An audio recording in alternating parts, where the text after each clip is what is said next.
I looked at her and replied, "Good to know." And from that moment forward, I began building a life that didn't include her at all. Original post. I'm Connor, 31. I had been with Jade, 29, for 2.5 years. We met through mutual friends and hit it off instantly. Jade was full of energy, spontaneous, wild, and the soul of every party. I've always been more grounded, but her spark was captivating at first. The first year was good. We traveled, laughed, connected deeply. But by the second year, things started to shift. Jade began vanishing for whole weekends, saying she was on girls' trips. She went to music festivals, without inviting me. She made new friends who were all about that "you only live once" mindset. But everything truly changed about 4 months ago, on an ordinary Thursday night while we were having dinner at my place. I said, "My cousin's getting married in October. Wanna be my plus one?" She laughed. "October? That's 5 months away. Who even knows what'll be happening then?" I paused. "What do you mean?" Jade took a casual sip of her wine. "Come on, Connor. Be real. This is fun, but I'm not ready to settle down. Not yet. We've been together for over 2 years. I know. And it's been great. But I'm 29. I want to explore, travel, meet people, not be stuck planning someone else's wedding. So, what am I to you?" She actually stopped to think, then took another sip before answering. "You're comfortable, safe. The type of guy I'll want when I'm ready to get serious. But right now, you're kind of just a phase while I figure out what I really want." "Just a phase." I blinked. "A phase? Don't take it personally. It's not you. I'm just not done having fun yet.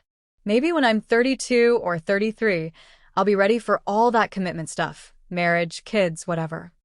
"And you expect me to just wait?" She shrugged.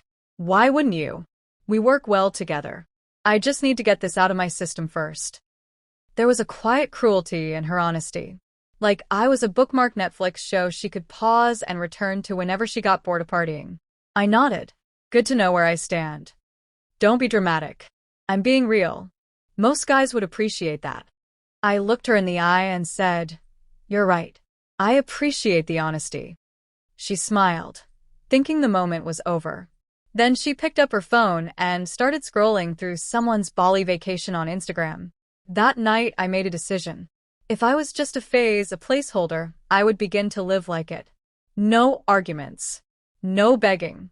Just cold, calm adjustments. It started that weekend. Jade wanted to go to some rave. "Come on," she said. "It'll be fun." "Nah," I said. "You go. I've got things to handle." She was surprised, but didn't push.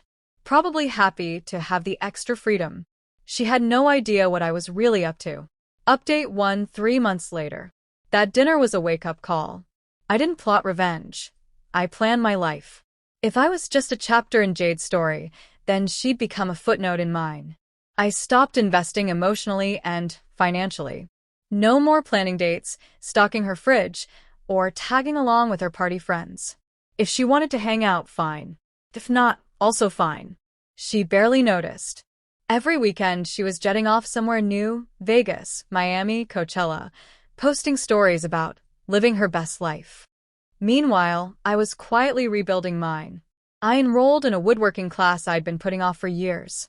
Joined a hiking group that met Saturday mornings, the same time Jade was usually hungover. I volunteered at a youth center teaching kids basic coding. I reconnected with old friends I'd let drift. And I made the biggest move of all. I started looking for a house. I'd been saving for years. If I wasn't waiting around for us anymore, why not invest in myself? I found a fixer-upper in a great neighborhood. 3 bedrooms, 2 baths, big backyard. It needed work, but it had good bones.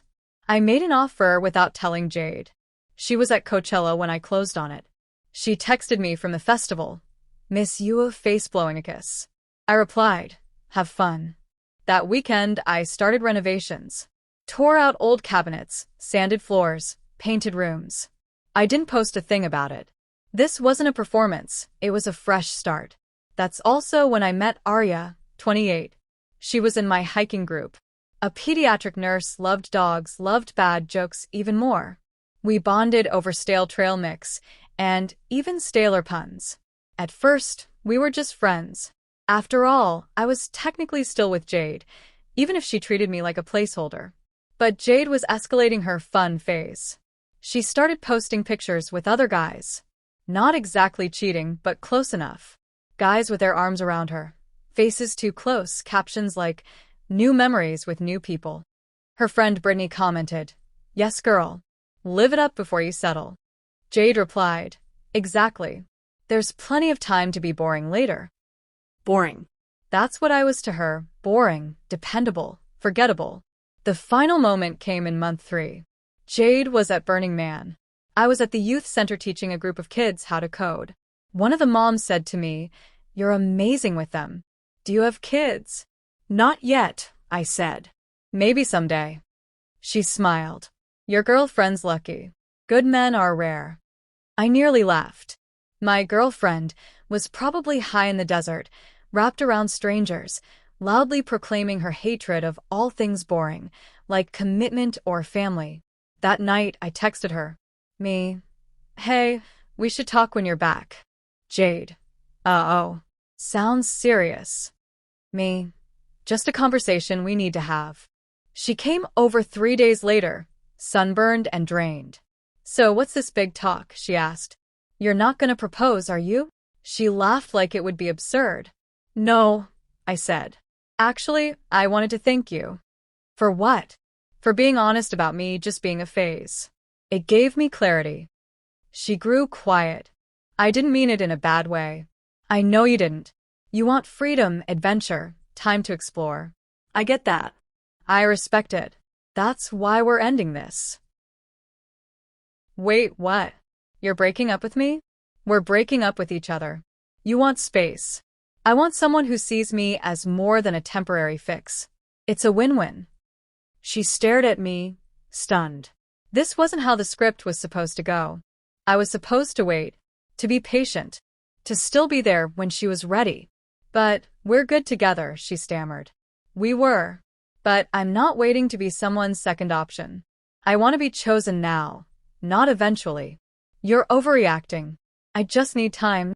Take all the time you want. Just not on my watch." She left angry, confused. Passive-aggressively posted some quote about men who can't handle strong women and knowing your worth. I didn't care. I had a house to build. Update 2 months later. After our breakup, Jade doubled down on her party girl lifestyle. Her social media was packed with pool parties, beach trips, and flirtatious group selfies. She looked like she was thriving. Meanwhile, I kept building. The house renovations became my therapy. The hiking group became my circle. Arya and I grew closer. Still friends, but meaningful ones. She even helped me choose the kitchen backsplash tile.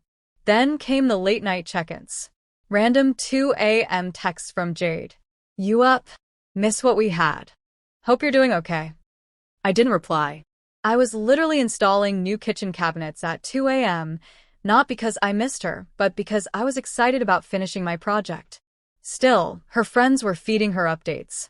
Some followed me on social media, where I occasionally posted a coding project with the youth center kids, a sunrise from a trail, a failed attempt at homemade pasta. Just normal stuff. But that normal seemed to bother her. "Hey, "Jade's been asking about you," she wrote. "She seems really down. Maybe you should talk to her." I replied simply, "If she wants to reach me, she knows how, especially if there's something specific she needs to say." Camila didn't let up. "She misses you." I responded, "She misses the safety net. That's not the same as missing me." Then came the escalation. Jade started showing up wherever she knew I'd be. The cozy cafe I always went to on Sunday mornings. The gym I'd recently joined. She even popped up at the youth center, saying she was thinking about volunteering.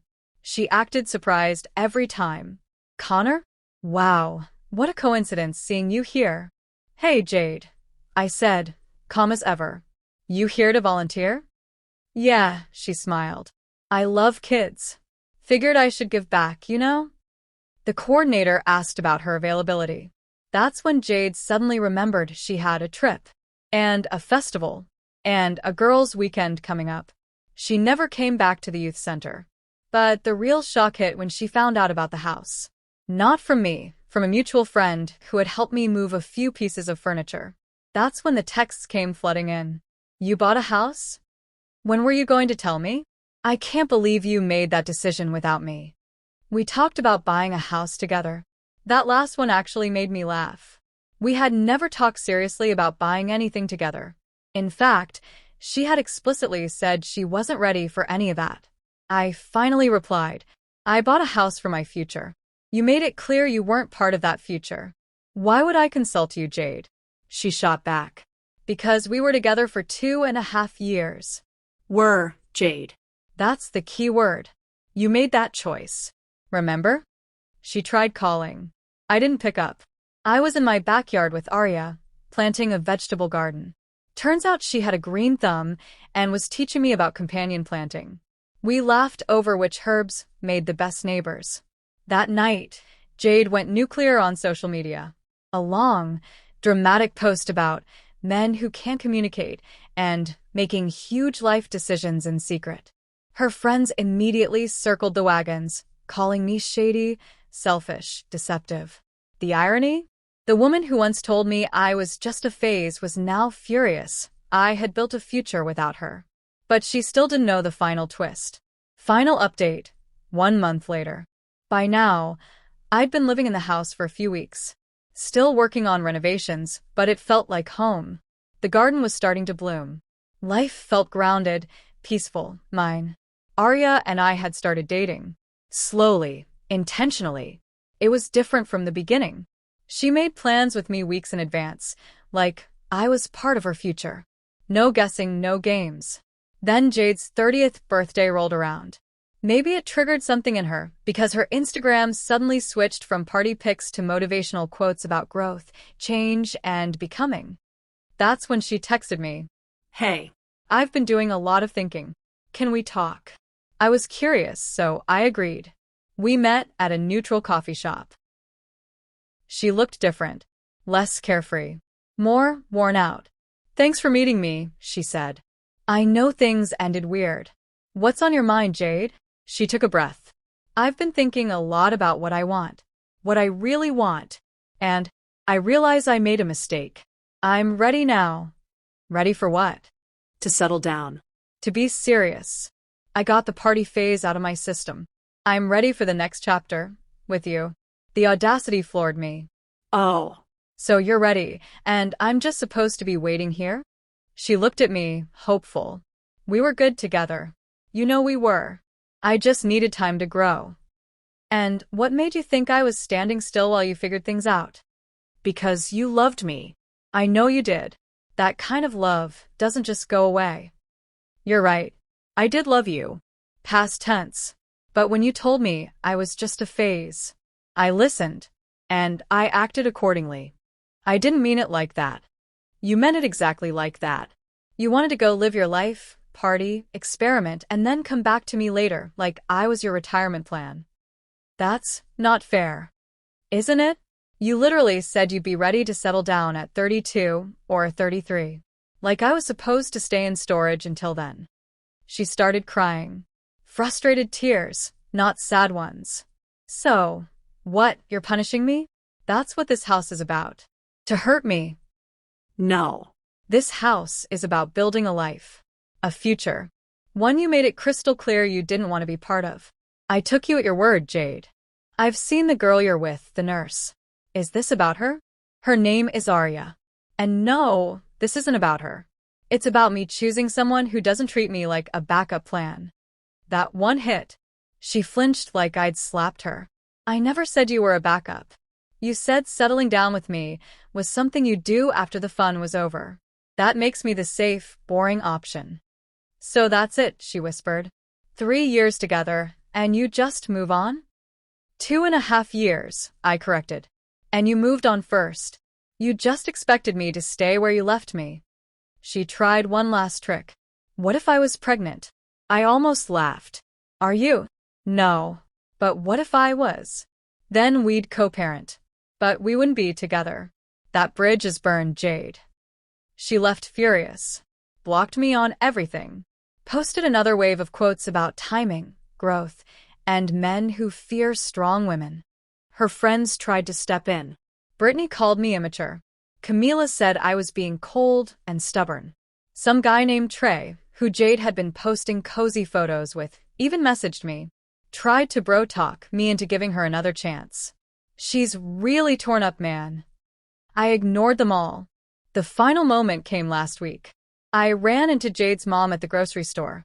She looked uncomfortable. Connor, I just want to say I'm sorry. I heard about everything. What she said to you. It's all right, I said. Water under the bridge. No, it's not, she replied. I raised her better than that.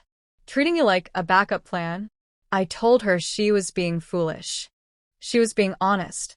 And honestly, I appreciate it now. She's miserable, you know. Seeing you move on, seeing that nurse, it's tearing her up inside. I nodded. That's unfortunate. But it's not my problem anymore. She sighed. No. It's not. You did the right thing. Don't let anyone tell you otherwise. That evening, I came home to find Arya cooking dinner. We'd been trading off, mostly competing to see who could cook the worst edible disaster. How was your day? She asked. Ran into my ex's mom, I said. Arya grinned. Awkward, surprisingly validating. She laughed. Now taste this sauce and swear it doesn't taste like feet. It did. We ordered pizza. Sat outside in the garden we planted together. In the house I bought, not for a future with someone someday, but for the woman who chose to be part of it now. Jade once said I was just a phase. Funny. In the end, she became exactly what she labeled me. A phase. One I outgrew. She's still posting quotes, still chasing meaning, still attending parties that seem more desperate than exciting. From what I hear, still single. As for me, I'm teaching kids to code, planting tomatoes, laughing over awful pasta sauce, dating someone who never made me feel like a placeholder. Jade was right about one thing. She wasn't done having fun yet. Turns out neither was I. I just discovered a different definition of it, one that didn't involve waiting for someone to decide I was finally worth choosing. And the best revenge? It wasn't revenge at all. It was simply living well, with people who see your value right now, not after they've had their fun.